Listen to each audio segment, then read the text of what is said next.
order. I'd like to thank everyone for attending. This is a public meeting. It's not just open to Conservatives, and if there's any Conservatives that are going to be Conservatives in the future but aren't right now, we'd be happy to sign you up before you leave. We've had a great event today. We've had some meetings with Jamie. He's here tonight to discuss with you some events. I have the privilege of introducing him. They provided me with a script and asked me not to go off it, so I'm just going to read exactly what's here. Jamie Baillie brings strong leadership to the PC Party of Nova Scotia. He's committed to balanced budgets, competitive tax rates, and creating jobs through a stronger economy. For the past 5 consecutive years, Jamie has been recognized as one of Atlantic Canada's top 50 business leaders. During his time as CEO of the Credit Union Atlantic, he led that company to steady growth and job creation. Recently, he was awarded the designation of FCA, Fellow Chartered Accountant, the highest designation that can be awarded in his profession. Guided by the small-town values of hard work, living within your means, and caring about your neighbor, Jamie believes deeply in public service. Premier John Ham called upon Jamie to serve as his Chief of Staff, and Jamie played a key role supporting Premier Ham in improving our public education system and balancing budgets. Jamie is also a leader in community service. He co-chaired the record-breaking United Way of Halifax Regional Campaign, served as a member of the Board of Governors at Dalhousie University, and is a past president of Prescott Group, a shelter workshop for intellectually challenged adults. Jamie is a strong voice for Nova Scotians who share his values of hard work, living within your means, and caring about your neighbor. Ladies and gentlemen, the person that I would choose as the next Premier of Nova Scotia, Jamie Baillie.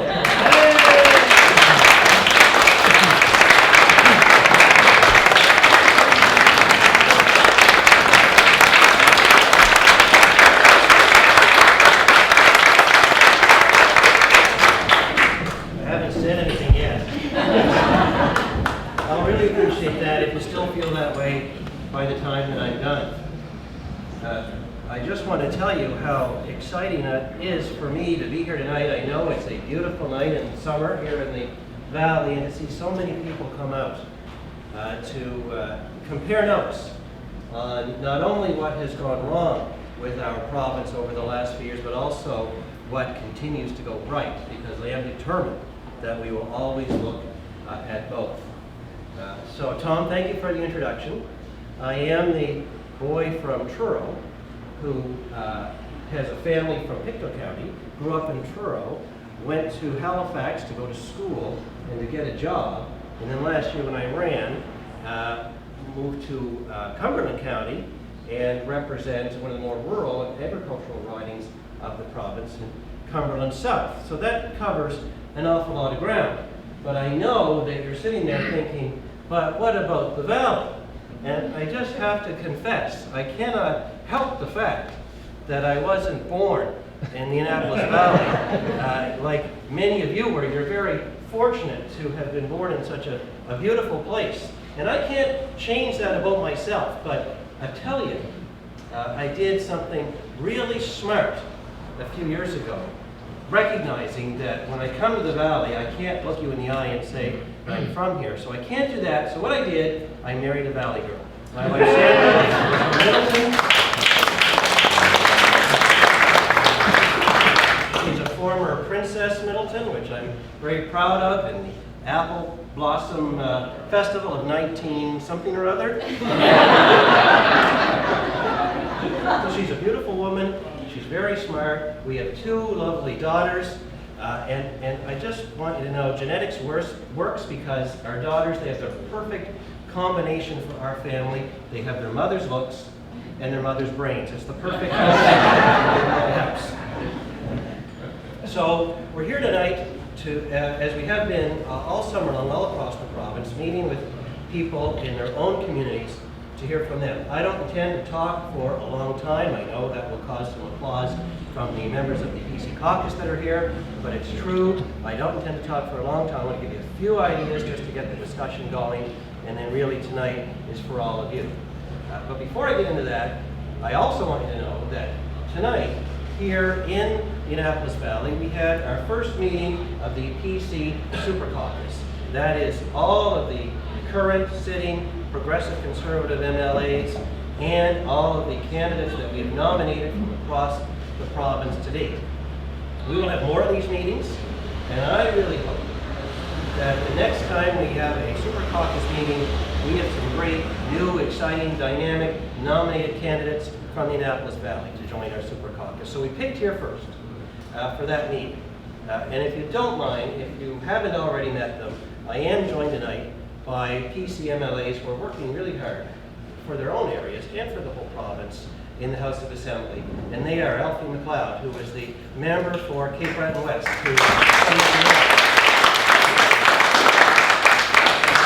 Chuck Porter, your homegrown MLA from Hants West. Where are you, Chuck?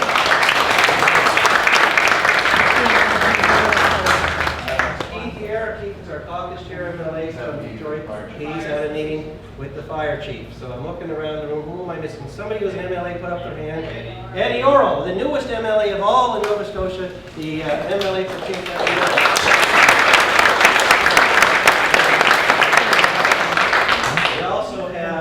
MLAs to be from Colchester North, John K. McDonald, his wife Tony are here. Annie Irwin from Chester St. Margaret's joins us tonight. Judy Giroux from the second best riding in Cumberland County, Cumberland North. Carol McFarland from Pictou West is also with us. So as you can see, all Nova Scotia is very well represented here. But next time we're here, and I know there are people already interested in being our standard bearer in Hants County, in Kings County, throughout the Annapolis Valley, and we'll have them on the team when we do our next Super Caucus and when we come back. Because it is our job as the PC party to build a positive choice for people to make. So they don't just have to vote against something in the next election. They can enthusiastically vote for something as well. It's one of the things that I really believe in. Member from here. Well, and since we're doing introductions, we should point out the previous member for King South David Morris, his wife Lynn are here. Thank you for that.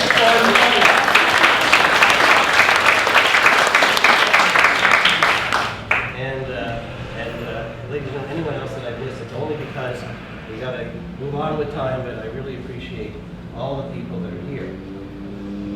We chose as the theme for tonight, jobs and the economy. Very specifically because one thing we know, you can't have a world-class education system, a healthcare system that people deserve, roads that, like the 101, that are twinned and safe, if you don't have an economy that generates the wealth to pay for all of those things. But we also chose it for tonight because, believe it or not, the Annapolis Valley is the place that has taken the worst hit on jobs and the economy in the last 3 years. In the last 3 years, in this one part of Nova Scotia alone, in Kings County, there have been 2,100 full-time jobs evaporated. That's a lot of jobs. 1,400 of those people are now on unemployment, and 700 have moved away from our province altogether in the 3 years from June of 2009 until June of 2012. We can't have that. We cannot have that. That is not right. We know that a lot has gone wrong in the last 3 years. We have the highest taxes in all of Canada. We have skyrocketing power bills. We have ever more escalating amounts of regulation, like first contract arbitration, which scare away companies like Michelin. We have ever more regulation in our farming communities that make it harder for farmers to make a fair return on their investment.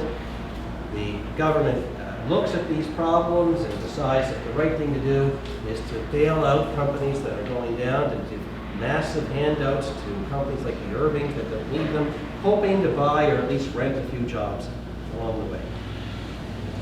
If that kind of strategy worked, based on the 50-year history of Nova Scotia, we'd all be rich today. We'd have 5 jobs for every person. But it doesn't work.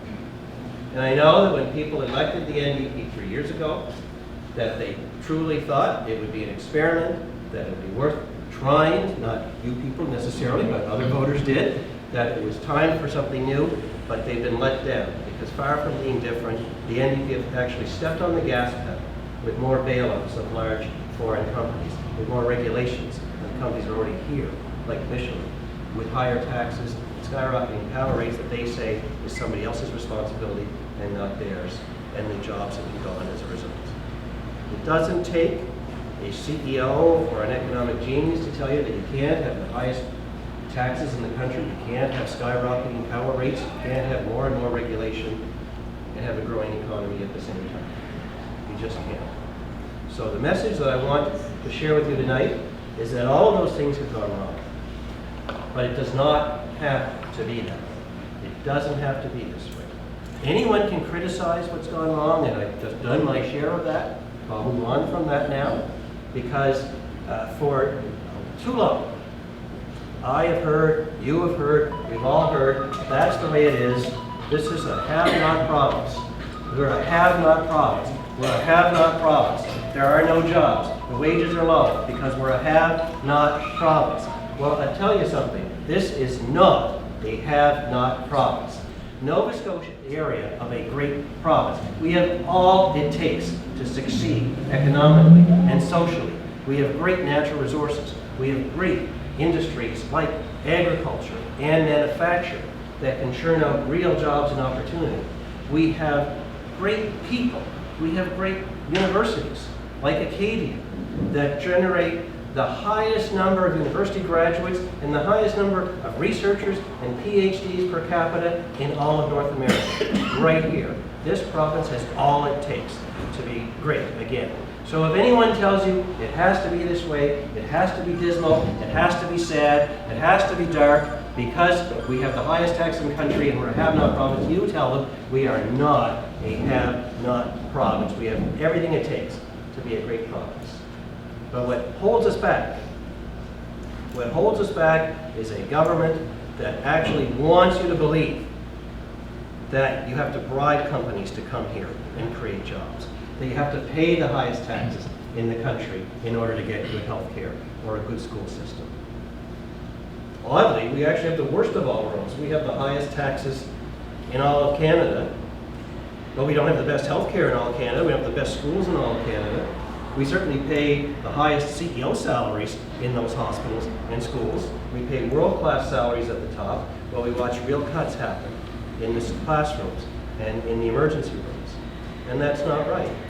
We can free up tens of millions of dollars and put them back into our hospitals and schools by streamlining all that administrative waste at the top.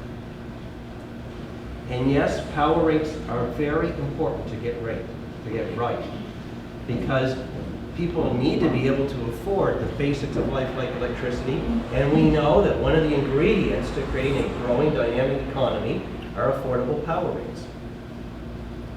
But what we don't need is more empty promises, more fancy slogans, more glossy advertisements that promise things that we know in our hearts can't be done when the election is over. We had that last time, when we had the NDP say they're not going to raise our taxes, they're going to balance the budget, they're not going to cut schools and hospitals, or they are going to create jobs. All of those things were fancy slogans that meant nothing when they actually got in after the election. And I say that as someone who is disappointed because of the damage it's done to our province, but also because of the damage that has been done to our system of government, that people are more cynical, they're more leery, they've been taken in. And so when politicians come around and they have the latest, greatest fancy slogan about power rates, don't be taken in. Only one party has actually stood up in the legislature to try and hold Nova Scotia Power to account for their actions, and that is the PC Party. We have bills in the legislature right now that both other parties refuse to support that would get executive bonuses out of our power rates once and for all, that would get those fancy salaries out of our power rates once and for all, that would rewrite the guaranteed right of return that Nova Scotia Power gets to make sure that they're focused on saving us money, not spending ever more money. That would make sure that expensive projects like Muskrat Falls go through a full independent review to make sure that the cheapest source of power available to us before the Premier and the government sign on the dotted line. Those are things that we can do about power rates, and there is more. But I want to sit here and tell you honestly, that I will not make promises to people about power rates that I don't know that we can keep. There are things.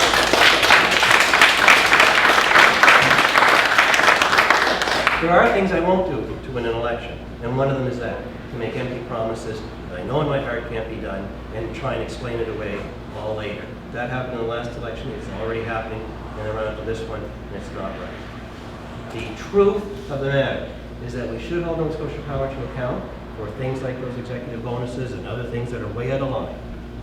We should do that, we will do that, we have bills in the legislature to do that. And those are wrong, and they're unfair, and we'll do away with them. But they are not, in truth, what's driving up power rates so high.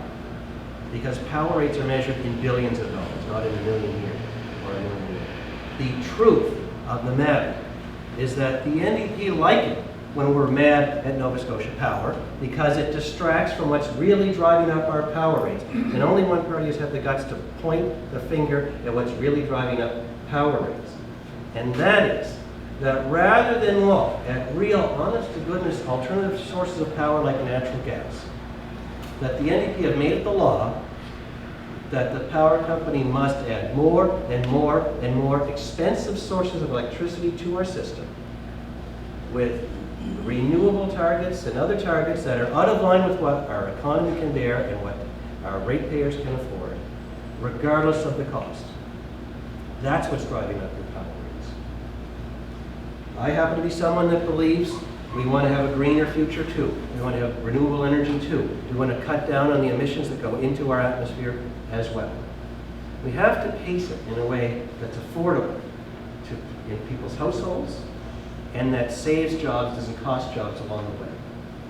That is the real debate that we should be having about power rates and nothing else. And so what we're going to do is we're going to make sure that the NDP's electricity plan, which says even though the demand for electricity has gone down because we don't have companies like Bowater and NewPage anymore, we're going to add more and more expensive electricity to the system anyway. It's a classic squeeze. It's got to all be rewritten in a way that gets us to that cleaner future in an affordable way. And I'll tell you, natural gas is a great way to get there as a bridge from today to a cleaner future, because guess what? In the very week that Nova Scotia Power applied to increase our rates by another 6%, their sister company in Massachusetts, the electrical utility there, filed to their regulator to drop power rates in Massachusetts by 21%. Their power rates going down by 21, ours are going up by 6. And the reason they gave, and this is going to bother you, the reason they gave is that they are burning more natural gas, and natural gas is green and cheap, and so they can drop their power rates by 21%. And the reason that should bother you is because guess whose gas they're burning? Ours. That gas came from here. So if you really want to reduce power rates, then take that pipeline and reverse the direction and bring that gas back here and make Nova Scotia Power burn it. It's 2/3 greener than what we're burning now, and it's a lot cheaper. That is what we can really do about power rates, and don't let anyone distract you from the facts.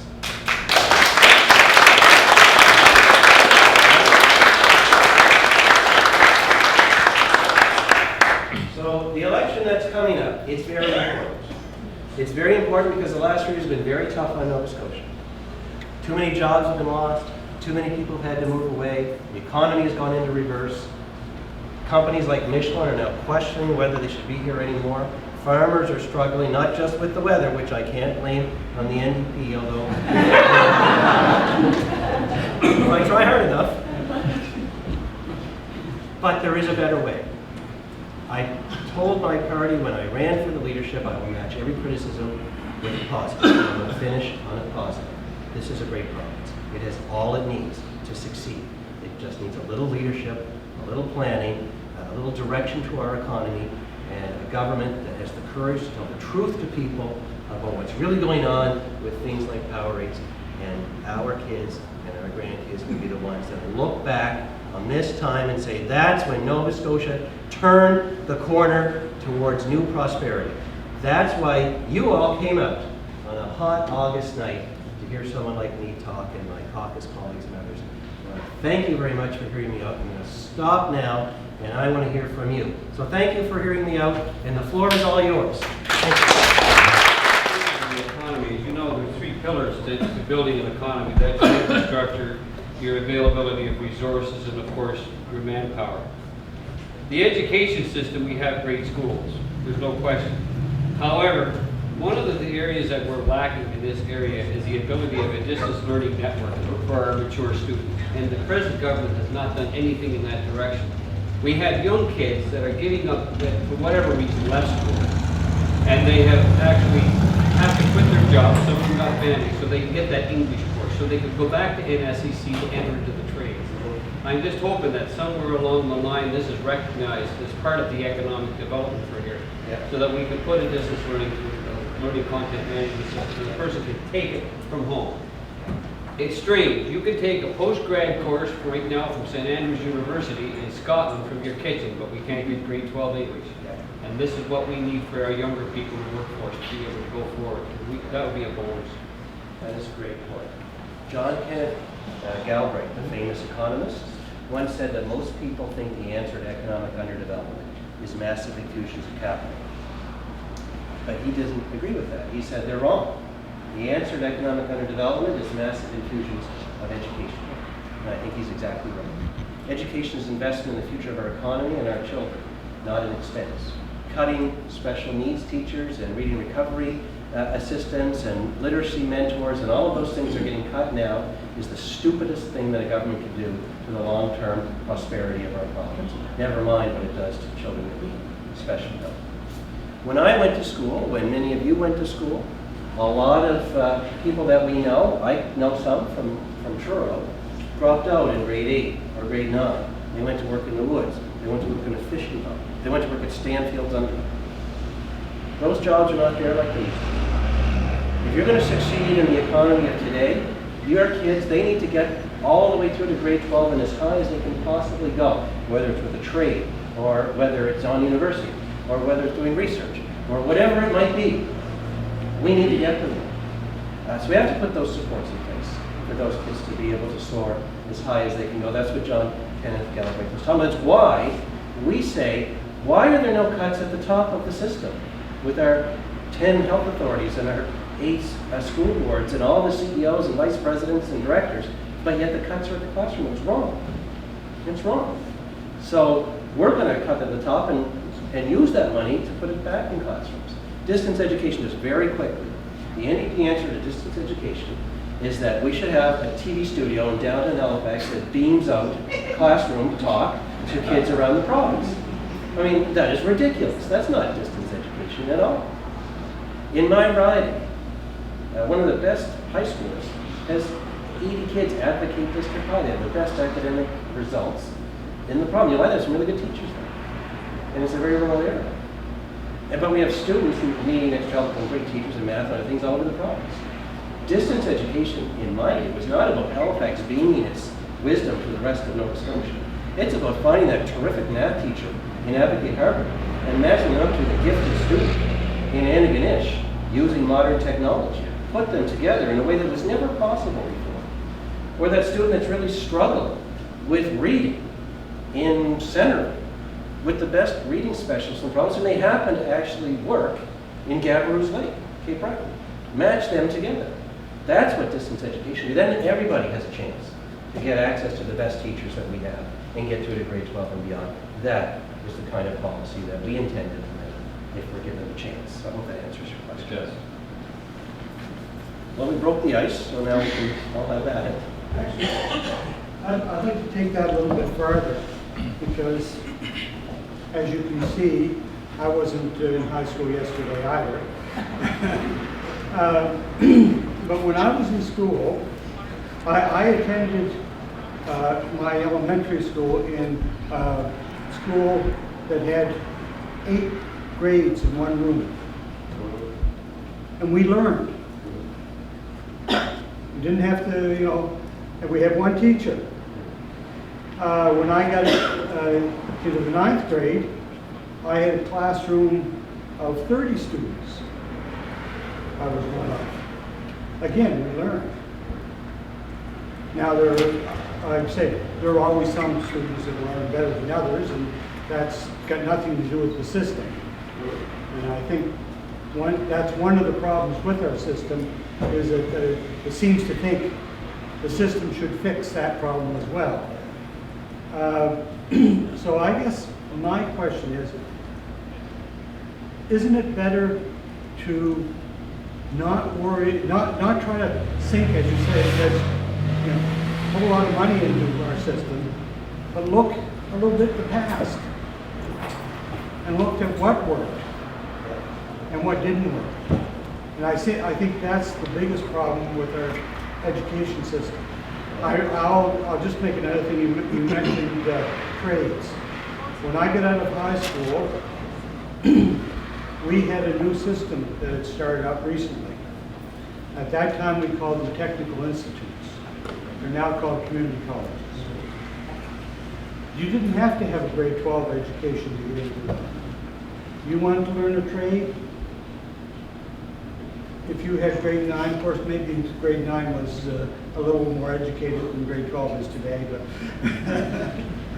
but if you had grade 9 and you could handle the work, you were allowed to take those courses. And you didn't have to pay a high tuition either. It was oriented towards those students who dropped out of school, who needed, had abilities, and just need a little bit of training. Shouldn't we start looking at those old systems a little more? Yeah, there's a couple of things. First of all the research shows that the single best determinant of quality of a child's education is the experience they get in the classroom, and the best determinant of their classroom experience is the size of the class. Smaller classes are better than bigger classes. That's why I intend, as one of the first things I do as premier, is to put that cap back on class sizes, particularly in the early grades, and the NDP removed. Because we know that whether you're a gifted child or you're a child who needs extra help, that if you're in a classroom that's smaller and more manageable, that you will get a better education. Like your one-room schoolhouse example. In those days, the teacher had a more manageable number of kids. Today, there are teachers in grade primary, grade 1, grade 2, teaching 35, 36, 37 kids. Some with special needs, some that don't care to be there, and so on. So let's get back to a very fundamental of a quality education, which is smaller class sizes.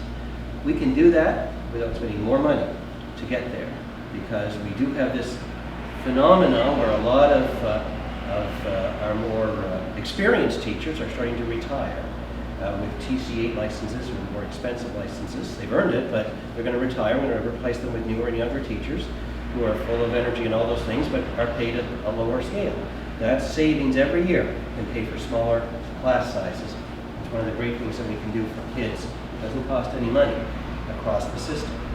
That's number one. Number two, I do believe that we should tailor our trades and our community college system to the jobs of today and tomorrow. And a lot of those jobs do require a high school education. So what we need to do is make sure that we get kids who are struggling in junior high and high school all the help they need to get through to grade 12 and then smooth their pathway on into a trade or into the community college or into university. Now, is that every trade? No. So we're not going to stand in the way of someone that wants to get into a trade that doesn't require that high level. In other words, every kid has to find their own pathway to success, and the government's job is to enable them, not to actually put in rules that get in there. So I hope that helps. I thought I saw another hand go up.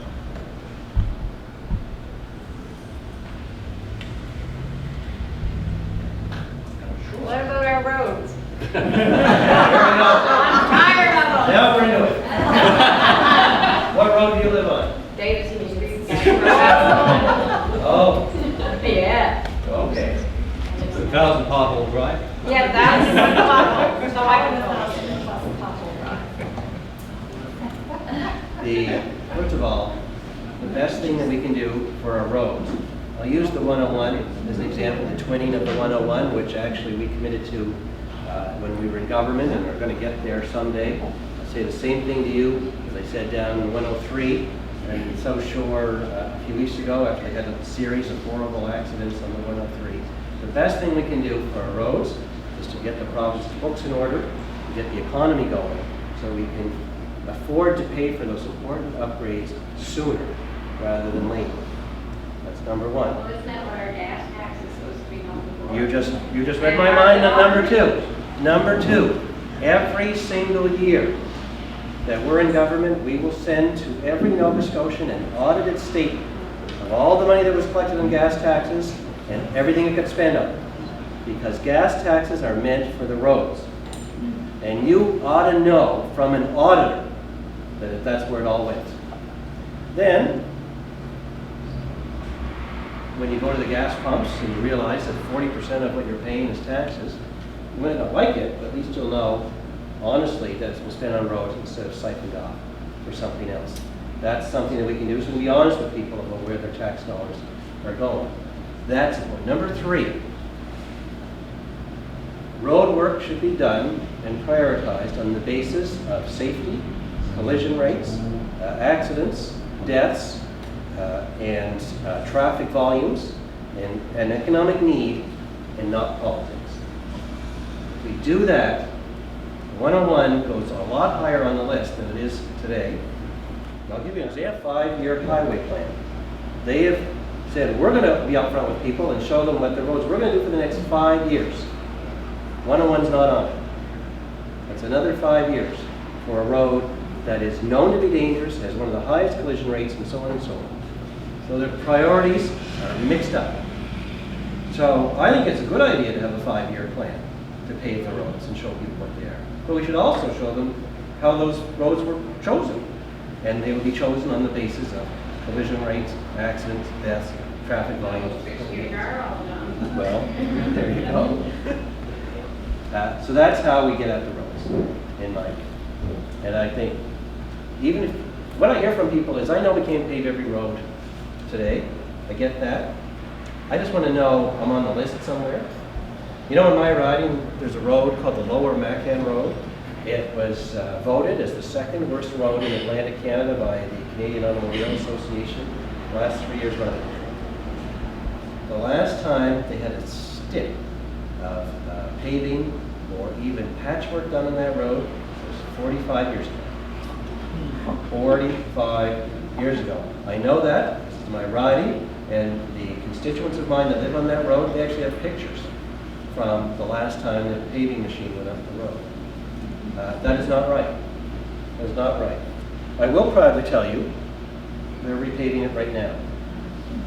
Because I personally made it my mission to get that friggin' road paved for them. But it shouldn't be.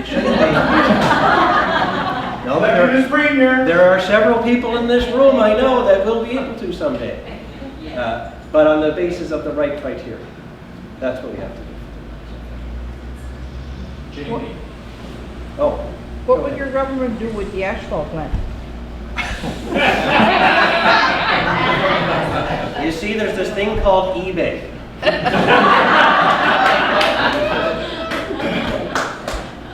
Certified check. We are into that asphalt plant so far at a total of $7 million. Because there's the cost of the plant, there's the rollers and the spreaders and the material, and the government road crew and all that goes along with it. $7 million. Last year, it paved a total of 30 kilometers. Well, that was the chip seal crew, that's true. Now, it's August the 14th today, and they're just getting started. So there's no way they're going to get very much done this year either. So we're going to sell it up. I hope we get the $7 million back. We probably won't. But can anybody think of a higher use for $5 or $6 or $7 million of our hard-earned money than to buy an asphalt plant when there are actually 30 registered, private, competitive road paving crew contractors out there operating in our province today, bidding for work, trying to employ a few Nova Scotians along the way. I'm sure we can think of 100 bidders far more than that. So if you want to buy one, after the next election, Go on eBay. keep checking on eBay. Not only that, when you have a private contractor in your contract, you have him over liability for warranty. That's right. And therefore, you're not worried of the thing cracking up like it's doing up on the Sunken Lake Road after they pass it. That's right. James, you mentioned the 101, Yeah. and it was the John Hand government that made a commitment to twin it through the Colebrook. Mm-hmm. I'm not sure if those in the room are aware, but part of that was, of course, what's not been done here, and there was going to be another access road just to the east of the County Fair Mall. And for anybody that gets caught up in the traffic flow in New Minas, I think probably one legitimate fix for the traffic in New Minas would have been better access to the 101 Mhm. there. So when the NDP just suspended the twinning, so went the solution for the New Minas traffic problem. And since you were part of putting together the plan or implementing the plan for the twinning, maybe you'd like to comment on this. And I will throw in as well that our last Progressive Conservative Minister of Transportation committed to make the access a priority when they did the final section of twinning. The access was going to go in first, not last. Yeah, well, that's good planning. So David brings up a very good point, that all of this should be done on the basis of proper planning. Twin highways, a proper number of connector roads and access points for safety purposes, for emergency vehicles and so on, before it goes ahead. That was the plan for the 101. We're going to get back to that plan for the 101 and all of the associated needs that implies. But I can't tell you that it'll be done on the first day, because we have to be able to afford to do these things. Anyone that comes here and says, we're going to twin the 101, you better ask them how they're going to pay for that, because that's a lot of money. So I'm telling you, I don't know exactly when we're going to get there, but we are going to get there. And I do know that the sooner we get the province's books in line, the sooner that we get the economy going, the sooner we can get more projects like the 101. And that is an honest answer, and I hope you think about that, because that's the best hope we have for projects like the 101. So are there any hospital CEOs in the room whose salary has not been disclosed? I only raise that because it was in the news last week. In our little province of 940,000 people, we actually have 399 healthcare executives making $100,000 a year more, which is absurd, of course. I actually debated this on the radio last week with the Minister of Health, Mr. David Wilson, who said, oh, but if you look at the expense ratios of our 10 health authorities, they're all in line with the national average. That is like saying, yeah, I know I have 10 BMWs in the garage, but they all get the national average of gas mileage. Are you really saving money if you have 10 BMWs in your garage and they get good gas mileage? No, of course you're not saving money. It's an absurd argument. We need to drastically cut back on the number of BMWs, or more specifically, the number of health authorities, so that we can free up that money for our emergency rooms and for our frontline healthcare services, so we can have an appropriate number of family doctors in rural Nova Scotia, and doctors that can cover the emergency room hours and so on. That is a real plan. And in fact, people say, well, how many BMWs, Jamie, do you think we should have? Well, I don't think we should have any BMWs. I'd be happy with a nice, solid, Honda Accord or something that just works really well. And of course, that leaves the question, how many health authorities do we need? The answer in my mind is certainly not 10, but it's also not 2 in Halifax, which is what one of the other parties is advocating. It is important we get the right balance between local decision-making about health services and administrative savings. And that's where we are. So we got to do the proper analysis to come to that number. How do we properly balance local decision-making with administrative savings? And that's where we are. So just be wary when someone defends the 10 BMWs, but be equally wary if someone comes and says, we're going to have 2 and you're both going to be in Halifax, because I don't think that that's the answer either. Mr. Baillie, we have sickness care. Do you think we'll ever get to the point where we also have health care, where the government would think a little bit more about preventative nutrition along those lines? Because when people say health care, they really mean sickness care. Yeah. That's what we're talking about. But a lot of the money goes towards the sickness care, and I know that we need the big machines in Halifax and all that, but I think some of our money is being misallocated. Yeah. Well, remember I mentioned my wife Sandra a few minutes ago, how smart she is, and beautiful she is. She works at this organization called the Atlantic Health Promotion Research Center. So the #1 lobbyist that I see every day talks to me all about the need for health promotion, keeping people healthy. But she's right, obviously. She's right. For every $30 that we spend trying to fix people up, we spend $1 keeping people healthy in the first place. This is the only long-term way that we're going to actually get to a sustainable public health care system, which we all want, is by working hard to make sure that we buy local produce, local poultry, local beef, because it's the most nutritious, it's the freshest, it helps the local economy, keeps people healthy. There's one example. The government should lead by example by being the first one to buy local when it comes to our local food supply, by using education and public service announcements to make sure people are aware of their healthy food choices and active living choices. This is absolutely an appropriate role for government.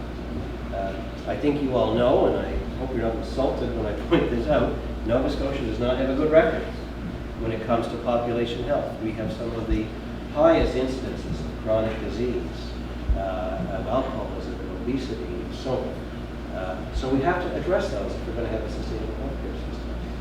And I get that, and we are going to do that. Now, some people think, well, we ought to tax coal. That's not my way.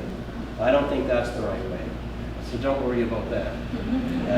I do think, though, that when people are getting good information and real options, that they will make wise choices for themselves and their families, and that's what we love about it. When your task looked at the healthcare system, right now all we see is that the federal government provides the responsibility to the province, and what's happening to the government?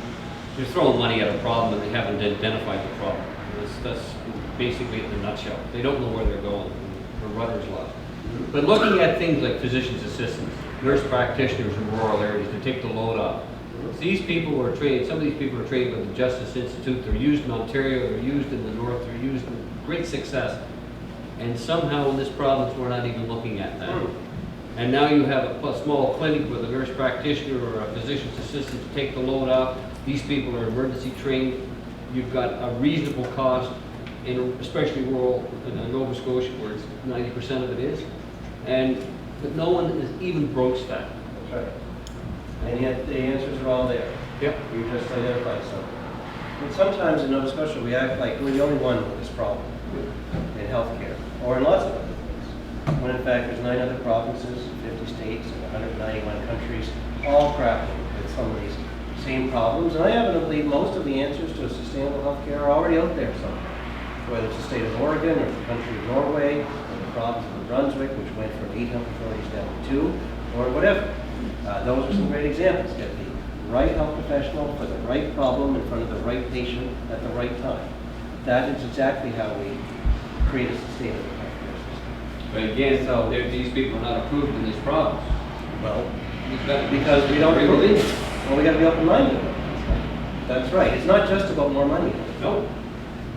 Clearly, when it comes to issues like doctors in rural communities, yes, we do need to invest more money to make sure that we have a appropriate number of doctors in rural communities. Rural health is very different than health in the city. The challenges, the distances, the issues that they face are very different, and we should recognize that. That's one of the reasons why I don't believe having 2 health authorities in Halifax is the right answer either, because it's very different outside Halifax when it comes to healthcare delivery. But we also should be open-minded to a lot of the solutions that have been done in other places. And our healthcare task force, which we referred to, has a great report on all of those things. And I can't wait to roll out our platform, which will show exactly the ones that have worked in other places. Good point. Would your government open more slots for medical students at Dalhousie? A lot of our students Yeah. are going out to BC and going out of here. Yeah. Well, let me answer that sort of in 2 parts. First of all, I want to make sure that for the investment we make in all the doctors that we train now, that we get something in return. I firmly believe that when it costs $125,000 a year to train a doctor, and the taxpayer pays 80% of it, and many of our taxpayers live outside Halifax, it is very reasonable to ask those doctors to spend some of their practice time in our rural communities. It doesn't cost any more money, doesn't even have to have more slots. It just means we're going to spread the doctors around instead of allowing them all, not all, but most of them to practice in Halifax. So there's actually, believe it or not, too many family doctors. So we have the 2nd highest number of doctors per capita in all of Canada in Nova Scotia. Our problem really is they're all concentrated in one place. So why not just make it a part of the deal? Your doctor is going to make a very good living, and I have no issue with that. I'm just going to ask them to spend some time in a rural setting, doing rural medicine, which is a great experience to have. That is one of the biggest things that we can do to get more doctors practicing in rural Nova Scotia. The second thing is, I would like us to use all the slots that we have now. I don't know how many of you know this, but I was shocked and appalled last year when the Dalhousie Medical School announced that they had 6 slots available that they weren't going to make available to our local medical students. They were going to rent them to Saudi Arabia. And the NDP let them do it. They let them do it. So we had nothing against Saudi Arabia, by the way, but we're going to train those doctors and they're going to go back to Saudi Arabia. So yeah, Dal's going to save some money. But we go without important primary healthcare services in the meantime. So before I go and tell you we're going to put more slots in, let's use the ones that we have now for Nova Scotians here first. That I think, honestly, is the For smartest Nova thing. Scotia? Yes, that's right. Okay. Well, we're having a good run on healthcare. That's good. I should say, by the way, that healthcare, we talked about health promotion, very important, and our hospitals, emergency rooms, our family doctors. But healthcare is meant to cover Nova Scotians for their entire lives. And that means at some point, when we're no longer able to look after ourselves, we want to know that there's a long-term care plan in place for us. Home care is definitely part of that equation. We support more investment in home care so that people can age in place. They can age in the dignity of their own home as long as possible. But we also know that that's not going to be an answer for everybody. That we do need proper long-term care facilities for people when they need it. The fact of the matter is that the wait list for a nursing home bed now is the highest it's ever been in our history, at 1,700 people, 1,700 Nova Scotians, average age 80, that cannot be in their homes safely anymore, that don't have family or someone look after them, that can't get in to a proper nursing home or long-term care facility. And yet the NDP has not constructed, planned, announced, or looked at adding any more long-term care beds to the system since they got into it. That's why that is goes up and up and up. Now, one of the things we know is that The NDP says, well, that's 1,700, they should have home care. Well, 2/3 of the people on that list have been assessed as having a level of care need that rules out home care. Some of them because home care is just not available in their community, which is not available everywhere. Others are actually in a hospital bed, a more expensive day-by-day hospital bed, waiting for a nursing home bed that might be 2 years away. So I only raise this because it seems to me this is another one of these obvious reforms, which is to make sure we have enough nursing home options for people when they need it, some will, so that they're not either endangering themselves at home when they need higher care, or in an expensive hospital bed that we need for someone who's got an acute care problem. Proper planning allows all of that to happen without spending a lot more money. Yes, sir. Sir, I wasn't quite happy with your answer with the roads. Okay. Because we have hundreds of people in those hills up there, Yep. neighbors of mine, friends of mine, who never get to those highways.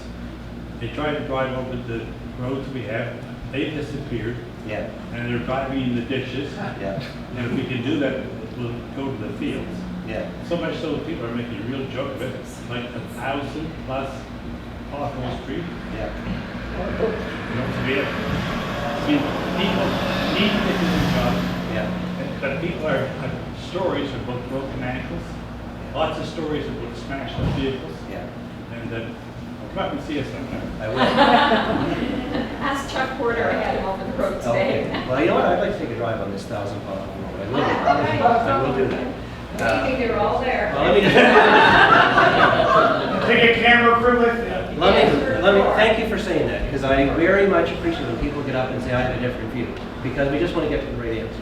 But I do want to tell you, I was using the 101 as an example, but it's not all about the 101. I don't want to leave you with that impression. That same priority setting process should be for all our roads, including that one. So just think of the 101 as an example. You're absolutely right. Some of those roads, like the one you're mentioning maybe, are school bus routes. They are. You should see the school buses going over them. Yeah, so that should be worth a couple of points on the priority list. Yeah. Others are major ambulance routes. Start by driving the road in front of the school. Yeah, well, there you go. Obviously, on the school bus route, it's in front of the school. And the farm equipment is being beaten to pieces Yeah. on these roads. In my riding, there's a trunk 2 that goes through Southampton. It's actually the road from the Parsborough Hospital to the Amherst Regional. So when someone gets to a critical stage, they rush them by ambulance along this road into Amherst. I'm sure there's a similar setup for evacuation. They have to turn their equipment off halfway through in that ambulance because the road is so bumpy that the heart monitoring equipment and others can't operate. Now, how ridiculous is that? You're in an ambulance being rushed to the regional hospital, they have to turn the equipment off because the road's too bad. Surely that should be worth a couple of points on the board. Right? We also have a license plate. It's not all about the 101, so thank you for saying that. We also have a license plate that says Yeah. Nova Scotia, pothole province. And people are starting to put them on their cars, which is Yeah. I get it. good. How are we doing for time? One or two more, and then we'll maybe wrap up and socialize a bit, and people can go. What's nice? Monday night? Is there like American Idol or something that's going to? Yes, ma'am. Go ahead. Sorry. Just a continuation of the highways. Yeah. The highway we live on has never been ditched for over 30 years. Mhm. You talk about diseases and sickness, Yeah. mosquitoes, and all the water is sitting there. The Yeah. culverts you can't it doesn't even run through. Yeah. And all the roads down to the east of us was all paved and ditched. A little center section was that. No paving, no, and the holes in that road now is like that, What road do you live on? the Ben Jackson Road. Ben Jackson Road. That's close to the highway, right? I think I've Very, seen that. very close, right where the fruit stand Okay. is. We're going to drive down your road too. And go up the Fielding Road. Do you have a week? I mean, it's the same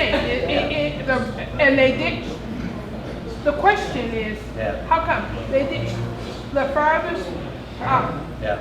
on the, they got down as far as where our brother's house is, they stopped. Yeah. They went down, and then they go down beyond the fruit stand on the Yeah. other section of Ben Jackson Road, Yeah. and did that, paved and ditched and everything. Where's the And we're truck? just sitting there. So I guess we don't exist, why should we have to even pay taxes? But we do. Well, you still have to pay taxes. But why should we? We're not getting any service. Is Chuck here? Is Chuck Porter still? No, Chuck is outside. Okay. We'll find out. We'll ask the area manager. I'll get Chuck and I will follow up on it. Well, we were talking to a couple of them. One more before we go? What No? about the land, like, I'm thinking of our woodland. Yes. Just recently, the existing government just paid Bowater 25 million I heard that. for 30,000 or so acres of forest. Yeah. And then they packed it in, and as we all know, Bowater, threw in the sponge. What happens to the rest of the woodland that they have? Yeah. Did they lease that? Did they buy that? Like, why are we paying that kind of money to those guys? Yeah, that is a great question. That is a great question. Let me deal with that right off the top. First of all, the Yiddick made an extremely bad deal. I mean, I know they had good intentions to try and save the Bowater, but they made an extremely bad deal because they don't know what they're doing. That's a business deal. They have no idea how to make a business deal. They had an interest in keeping the mill open, as we all did. They handed over $25 million to Resolute Products of Quebec and didn't even make it a condition that they keep the mill operating in return. That mill operated off and on for a few weeks and then closed permanently, and the $25 million is gone. So we own now those acres that I'm referring to that the $25 million bought, but Resolute is the owner of 550,000 acres of our forest lands today. And if we let them sell that off... How did they get it to start with, though? How did they get all that? Well, we actually know the answer to that. In the 1920s, the Mercy Paper Company bought 550,000 acres of Nova Scotia woodlands at 25 cents an acre. And through every successor company since, they've inherited that land. They do actually own the land. They are the largest private landowner in Nova Scotia, owning huge chunks of Queens County and Lunenburg County and Annapolis County, and I'm sure parts of the valley that are included in that 550,000 acres. They bought it at 25 cents an acre all those years ago. Today, that 550,000 acres has been valued at around $125 million. Now, if we let them sell that off to someone that comes in and clear cuts it or just reaps the benefit, then we are suckers a second time over as a province. I would not let that happen. Some people say we should buy the land ourselves. That would be great if we had millions and millions and millions of dollars laying around with nothing else to do with, but we don't. But what we do have is the power in our hands, if we had a premier in government that was willing to use it, to put serious restrictions on the sale of that land, to ensure that that land is maintained, the silviculture practices that are modern and dynamic and so on, for the benefit of the people of Nova Scotia, regardless of who owns it, which we absolutely have the power to do, but which they're not looking at doing. And one of the reasons I hope we get to an election sooner rather than later is I want to protect that land. We need to protect that land and make sure it's there for many, many more generations. But we don't have to buy it to make that happen. Does that answer your question? Yeah. Okay. All right. All right, I said one more, but I see Eric is very keen. So what time is it, by the way? We're denied. Oh my God. Okay, Eric, you're batting cleanup. Okay, no, I won't keep you too long. The question that I had, of course, the industry through the valley and everything is very important to all of us.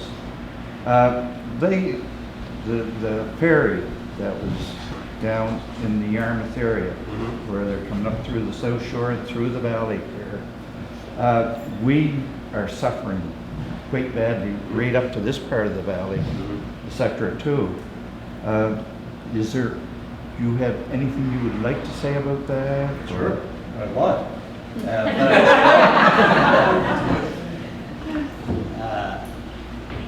First of all, actually I was in Pictou County, at a forum very much like this one, when I realized it's time to stop calling it the Yarmouth Ferry, because that's not fair. It is not the Yarmouth Ferry. It's the Nova Scotia Ferry that happens to dock in Yarmouth. I have talked to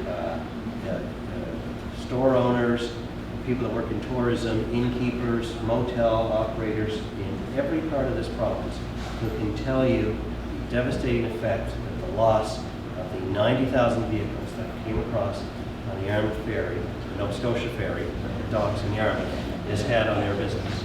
It's devastating. Now, think about this. How stupid was that decision to cancel the Yarmouth Ferry, when we know that the subsidy was anywhere from 0 in a good year to the worst year being $6 million, when the direct tax receipts, the sales tax and income tax that's generated, was $15 million. Now, you don't need to be a fellow chartered accountant to know that it's okay to spend 6 if you get 15 back. You'll have to take my word for that, but I think you get the message. If you do, you're ahead of the NDP. So I'm on my way to Yarmouth tomorrow, and I'm speaking to the Yarmouth Chamber of Commerce there again. I'll tell you what I plan to tell them.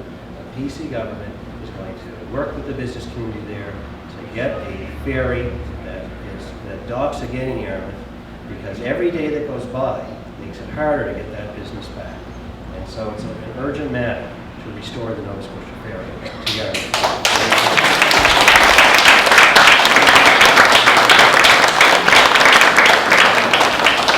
And since I got you to applaud on that last answer, I'm going to quit while I'm ahead. I'll stick around for a little while longer. Just remember, this is not a have-not province. This is a great province. It has everything it needs to succeed. It just needs a little leadership at the top. Thank you very much.